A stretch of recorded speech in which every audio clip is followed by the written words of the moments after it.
Assalomu alaykum. Bugun biz sizlar bilan insultni bosh miyaga qon quyilishini erta tashxislash, o'shanga olib kelgan sabablardan biri bo'lgan bo'yin arteriyalarini trombozi, torayishlari haqida gaplashamiz. Hozirgi kunda anginevrologlar tomonidan ko'p tavsiya qilinadigan, shu standart bo'yicha tekshiriladigan angiografiya, ya'ni bo'yin va miya ichi angiografiyalari haqida gaplashamiz.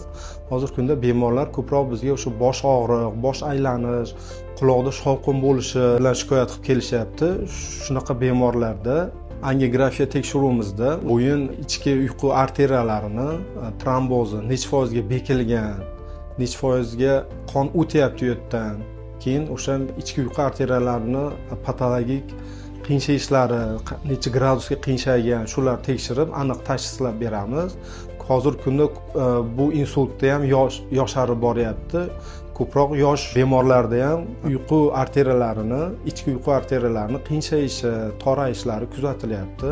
Agar sizda va yaqinlaringizda shunaqa shikoyatlar mavjud bo'lsa, bizni klinikamizga murojaat qiling. Biz sizga sifatli va aniq tashxis qo'yib beramiz.